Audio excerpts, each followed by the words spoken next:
Welcome everyone to this briefing brought to you by the Israel Defense and Security Forum, IDSF. There is big news out of Israel. There is a new technology that will potentially revolutionize the way that Israel deals with many active threats. That is the Iron Beam. Here to discuss this with me today is Major Yohanan Ben Yaakov. Yohanan, thank you so much for sitting with me today. Thank you for inviting me. Thank you so much. For sure. So whenever there is something happening in the combat field, new technology, you are an expert in these things. You can't always share with us everything you know about it, but the extent that you can, it's great to have you on. And you know, one of the ongoing threats that Israel has had is these slow-flying drones entering Israeli air force space. You know, Israel has an amazing elite air force, but you can't just deploy an F-35 to take out a drone. And these drones that would come in through the northern border or from Egypt, from Jordan, has been just this nagging issue. And now potentially with this laser technology, Israel is moving towards a better solution. So what can you share with us about the technology and how it is currently being deployed? Okay. Thank you so much for inviting me again. Let's dive into the issue, which is the iron laser beam. It has this couple of names, but it is a layer within other systems. It's not just by itself. It's good for a short range, which is about 10 kilometers, which about 6 miles, and it's quite effective, and it has been tested. And it's using about 100 kilowatt energy power, and with a high precision. It's tested with a high success of almost over 95, between 90 to 95% of all targets which have been targeted to. It did a hit and successfully. Let's talk a little bit about the technicalities a little bit, and then we'll move on to targets and the costs and other issues which is related to this kind of a technology. First of all, why the whole thing was invented on and was invested so much money into it. The point here that we have the first level, of course, is the Iron Dome. The Iron Dome, it's against all types of rockets and missiles within the range of between 0 to 75 kilometers. But it so happened that within the battle zone or cities close to the border, cities or villages, kibbutzim, moshavim, and so on, they are exposed very much to a very short range between the enemy and the citizens, the population, which are they are not protected enough, and there is a layer that needs to be settled in within this range. It so happened that the border between us and Gaza is very short. We are talking about 2, 3, 4 kilometers. We are talking about the areas of northern border with Lebanon, which is about 10 kilometers for a short range. And we have received massive of drones and missiles, and of course all types of rockets that needed to be intercepted immediately before it can reach the border. So on, we have this can be designated also toward the Golan Heights with Syria in the event that things might develop negatively over there during due to the current regime with the Jolani. And we are very much afraid of what's happening right now in the Judea and Samaria. And this is something that we have to look for, because it's not only it's about 300 kilometers border from all the way from the top of the Golan Heights all the way to Eilat. However, that within the Judea and Samaria, Okay, there are other cities and villages which is penetrating very much into the heart of Israel.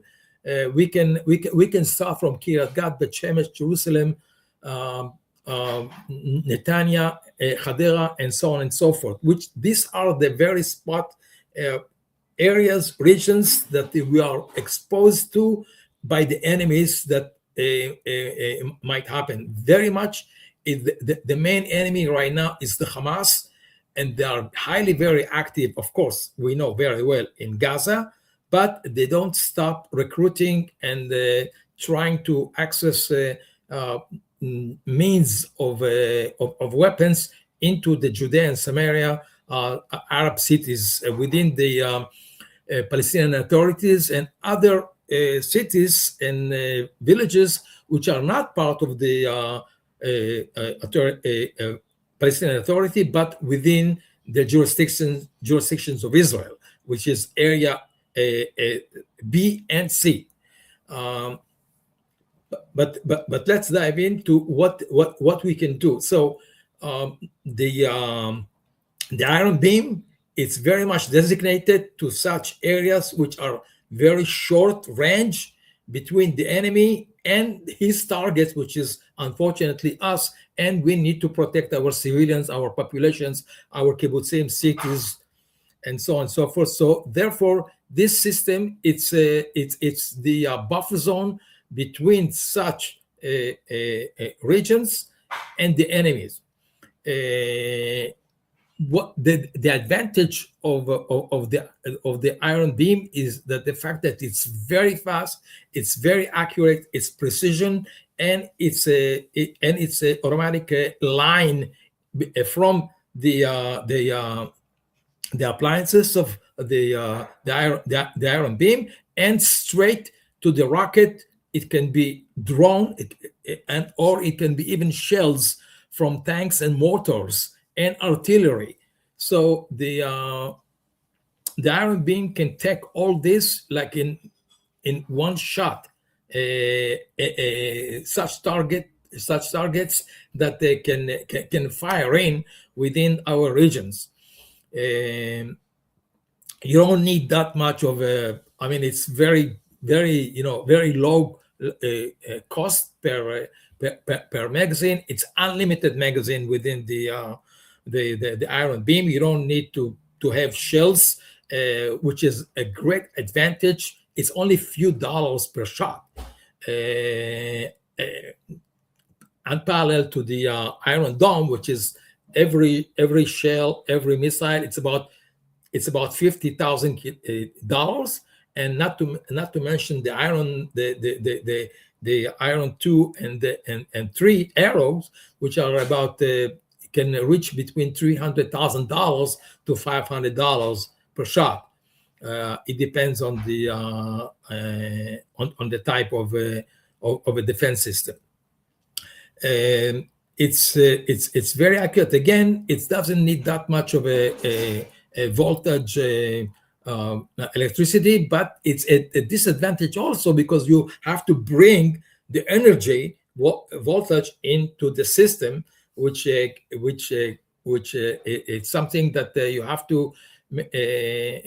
to maintain it previously, and although it can I mean the system can be either in one place, okay, or it can be mobile, okay. So you can mobile the system to everywhere you need, but it automatically has the energy voltage, and it can intercept such issues which we have discussed. Again, rockets, shells, drones, quadro drones, and so on and so forth. And right now, the problematic places which are we are being targeted and are entering and our borders. It's a very long border with Egypt. It's used by criminals which are smuggling via drones all sorts of ammunitions and weapons light weapons from it can be from a few kilos up to about 200 kilos, which is quite impressive, and we need to do something about it. And actually, we have already started, and the Iron Beam is doing a very good job. It did already tested very much during the war with Lebanon, and the drones of the Hezbollah, which have been supplied by the Iranians, and it was quite effective. Again, over 90% of all drones have been intercepted, which is quite high. Again, most unfortunately, there are some that they've been able to penetrate it into our villages and kibbutzim, and they have really, it was quite devastating, unfortunately. But now I think right now we are going to, I'm talking about the IDF and the company which is producing the systems, Rafael, with the help of Elbit, and even with the help of the Israel Aviation's aerospace industry. So they are all combined, because it's not only just one system by itself. It's the Iron Beam, of course, and together with the just in case if it doesn't work, because then we can use the Iron Dome. And why so? Because the Iron Beam has to have a straight C between the system and the target in the air. It cannot go over hill or over mountain. And you know very much that the terrain in the northern border, both sides of Lebanon and in Israel, are high mountains. And then they know, they are very much aware of the fact that the Iron Beam is being launched over their drones and so on, and their shells that they are firing over to us. So they are hiding behind mountains and behind hills. Regardless, if in such a case, automatically we are using, of course, the more expensive one, which is the Iron Dome. So we do have solution. It's integrated into the entire defense system of the borders, whatever it is, and there are experts that they are doing it. Let's dive into some questions that you might have, because I do have a lot to talk about. But I just want to let you have some questions that I think that you would like to ask. Yohanan, this is also interesting, and when you see the kind of the demos of the Iron Beam, it really looks like it's something out of Star Wars. That Israel has been able to not only research, develop, and build this, but now to be able to really deploy it to solve a needed problem is phenomenal. But I want to touch on that last point you just raised. The current Iron Dome batteries are hidden. You can't just drive up Highway 6 and you see an Iron Dome battery on your side. They're tucked away, so they can't really be found all too easily. But the way you're describing the Iron Beam, there has to be a direct line of sight between the battery itself and the target. So how is that going to work moving forward? Because if you expose every single location, you directly create a target. So not just on the northern border where you have the topography, the mountains to deal with, but even on the Gaza border, are the batteries going to have to be in plain sight in order for them to operate properly?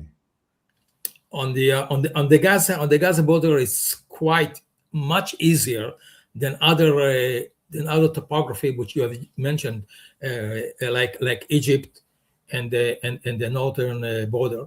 It's dunes, and the hills are very, very, very low. So any drone that will automatically being elevated by the enemy, okay, we do have the range and the sight and to intercept it. And it has been tested and it's working. It's not only drones that need to be elevated, automatic like shells and the rockets. They must go above the dunes in order to be seen, and the Iron Beam can intercept them and successfully. So that's not a big problem in this region. The regions which I've mentioned, of course, it's the border with Lebanon, and of course the areas, mountain terrain areas, high hills between Egypt and Israel, the northern and southern Negev areas, which are now the Iron Beam is being implemented more in this area. It's about 200 kilometers, so we do need more Iron Beams in this area to cover everything, and it must be covering each other, because it's arranged like a triangle one, and one has to cover that one, and the other one has to cover the other side and the other triangle, and so on and so forth until the end of the border. So it's again, and I said it's about 10 kilometers range. So 10 kilometers range, we are talking about maybe 20 types of Iron Beam, which can cover the entire 200 kilometers in between. Of course, there are other systems and there are other means that can intercept the such means of the that the enemy or smugglers, criminals might have intentions to hit us. Yes. Now, when you look at the device itself, it looks like almost like a big shipping container with two spotlights on the top. And I'm curious, this is likely classified information. Do we know how long the battery pack lasts? Meaning, if there was, God forbid, an attack on Israel's electrical grid, how long could these devices operate on their own? I imagine that very large shipping container-like device includes stored energy. Do you know anything about that you can share with us? It has a stored energy, and it has its own generator. Okay, it can generate itself with a high capacity of energy. I will not go beyond that, if you can understand me. Very fair. Very, Yes. very fair. Aside from the cost of this, each time it's deployed, but how self-sufficient is this within Israel itself, that the Israel Defense Establishment can build and deploy these and not be reliant on parts and equipment from abroad in order to keep the system going? Do we know about that? They're quite sufficient, and we do have all the parts. And not only that, we're supplying it to the IDF, we are exporting it to other countries, and there is a very high demand for it elsewhere, especially India, Southeast Asia, other countries. Most surprisingly, not only India, Arab countries. I'm talking about the Emirates within the Persian Gulf, that they are very much interested. Even Saudi Arabia have shown interest within this system, because if you remember very well, the Aramco base has been hit twice, and if they had such systems, it would have it could protect it. It could intercept the missile which came from Iraq, if you remember, during the previous administrations of President Trump. During that time, before Biden administration, and if they had the system, it could be intercepted, and they are very much highly demanding the system. And I think Israel will be able to sell, depends on on normalizations, and depend on not giving them the entire secrets of it, but it can be sold, and I think they are talking about it. And what about using this technology not just for the short range threats that Iron Dome currently covers, but the concerns that Arrow 2 and Arrow 3 address in terms of ballistic missiles? Do you see this technology entering that space as well? No, unfortunately not. The reason so the iron beam for the time being, it's one of its limitations. It's bad weather, high clouds, very thick clouds, rain. Such weathers are not penetratable, and beside the laser beam, it's not effective in the atmosphere, beyond the atmosphere, above the 10 kilometers above ground, which are ballistic missiles are cruising that height. So for the time being, we must rely on Arrow 2 and 3, and of course the Air Force. Air Force can do very, very, very good, effective job intercepting such missiles. I think I've mentioned that in our previous sessions as before. From 2,000 kilometers from Iran or from Yemen, we need the Arrow 2 and 3. So that seems like a very major limitation. I mean, on a cloudy day, yes, on a cloudy can't day, use this technology. No. So Israel could never fully move over to this and make the Iron Dome obsolete, because the enemy would just attack on a cloudy day and we have no defenses. We do have other defenses, which is the Iron Dome, but it's more expensive. It's not that we don't. Again, the iron beam is integrated into other layers.